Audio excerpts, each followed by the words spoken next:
Hello everybody, konnichiwa. My name is Carmen Wu and I am a speech and drama facilitator, actress, dancer and singer that is based in Kuala Lumpur, Malaysia. And today I will be telling you a short story about the Malay tale of the Pig King. The original story is written by Yusuf Abdul Qadir, but the version that I'm gonna tell you was published by Matahari, retold by Heidi Shamsuddin, and illustrated by Evie Shalvia. Hope you enjoy!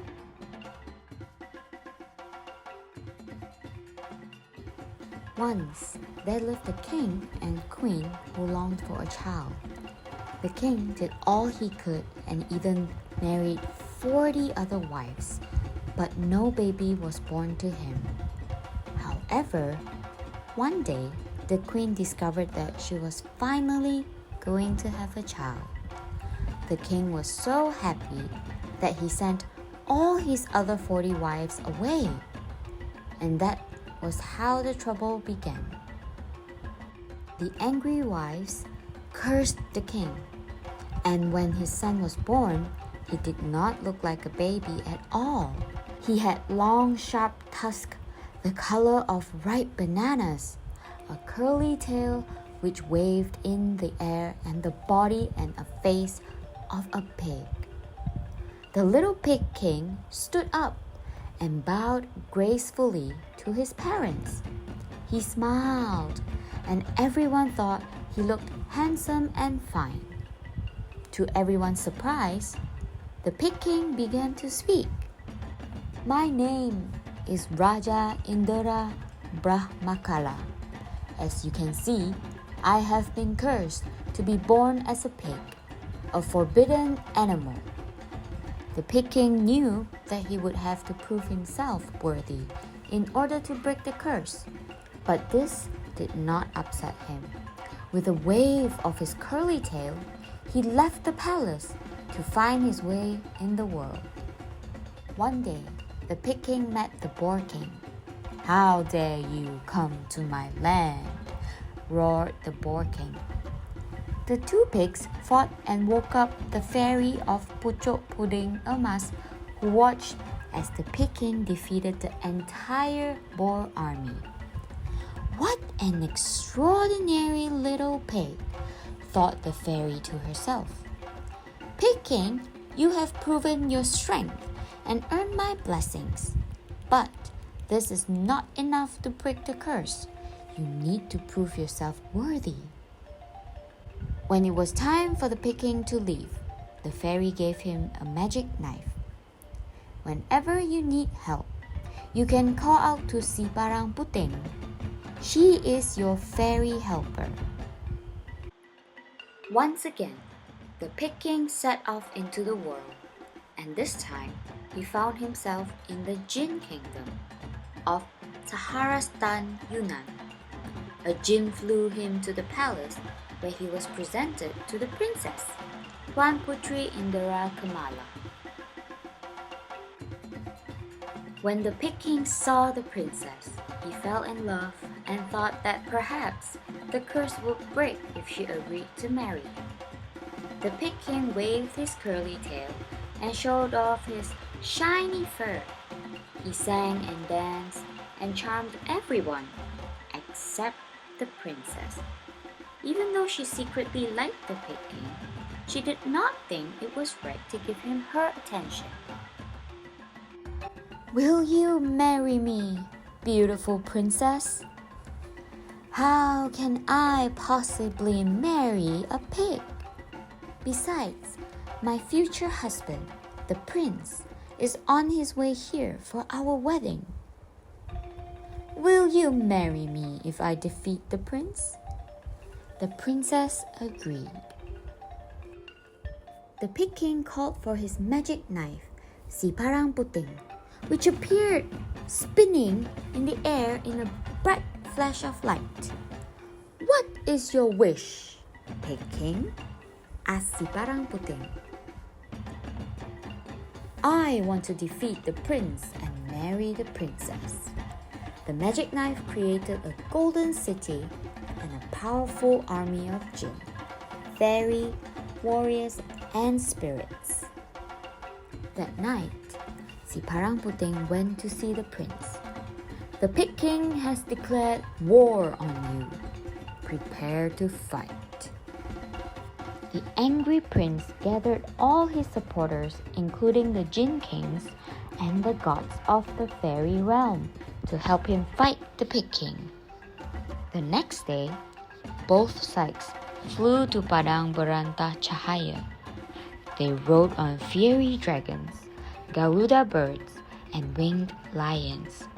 Some rode on flying chairs decorated with jewels and golden umbrellas. They wore 9 layers of armor and crowns studded with precious stones.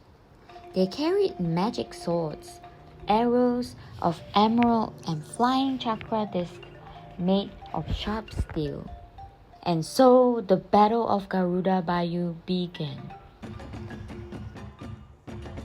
One Djinn king shot an arrow in the air and made a volcano spew out hot fire and lava onto the Pig King's army. To stop this, another Djinn king shot his arrow up in the air and created a storm which put out the fire. The god of the fairy realm then flung his sword up in the sky and turned it into 1,000 fiery dragons. The dragons swooped down onto the Pig King's army, but this was stopped by another powerful god who transformed his sword into 1,000 Garuda birds.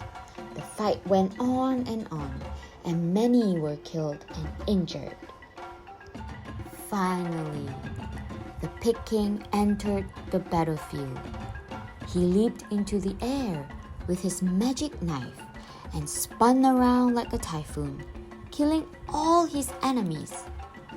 The prince and the Pig King stood face to face in the final battle. The prince threw his flying chakra disc, which hit the Pig King's neck. The Pig King spun round and around like a top and surrounded the prince. Fire and light exploded out of the Pig King's body, and when it was over, the Pig King won the war. The princess was happy to marry the Pig King, and they both hoped that it would break the curse. Unfortunately, the Pig King did not transform back into a man. I have been blessed by a fairy. I have proven my love and bravery to you. But it is not enough. I have failed. Feeling downhearted, he set off into the world once more. He commanded Si Parang Puting to hide the princess and his kingdom. And in a flash of light, his golden city vanished into thin air. The Pig King walked on until he came to a country called Tebing Bunga. By then, he was so angry that all he wanted to do was go on a rampage. He ran through the city, destroying houses and scaring all the people. Run! There's a vicious beast heading for the palace! The Pig King arrived at the king's palace and let out a thunderous roar, which frightened the 7 princesses, who all fell into a faint and could not be woken up. When the king of Tebing Bunga discovered that his daughters were ill, he pleaded with the Pig King to help him. The Pig King regretted losing his temper, and with the help of Si Parang Puting, he made 7 cups of magic rose water. As soon as the 7 princesses were bathed with the rose water, they woke up from their deep sleep, and everyone in the kingdom rejoiced. The Pig King apologized for causing such trouble and once again set out into the world, but this time his heart was filled with joy. He called to his magic knife, Si Parang Puting. Bring back my golden city and my princess. In a flash of light, the golden city appeared to his surprise. He saw the princess running towards him. She laughed and embraced the Pig King, which made him happy. All the flowers bloomed and filled the air with their sweet fragrance. Up in the sky, the birds sang a beautiful melody underneath a colorful rainbow. It was then the Pig King finally transformed into a man. I have been blessed by a fairy. I have proven my love and bravery to you, and I saved 7 souls. The curse has finally been broken. The Pig King took the princess's hands, and together they ruled the kingdom for many happy years.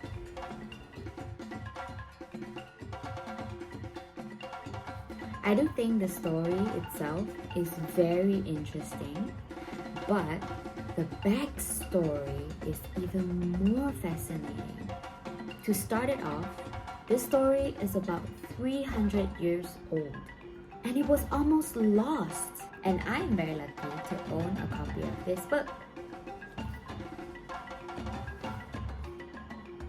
Scholars from Malaysia and Indonesia would visit the British Library and seek out this book, and they are always intrigued by the title of this book, The Malay Tale of the Pig King. Why?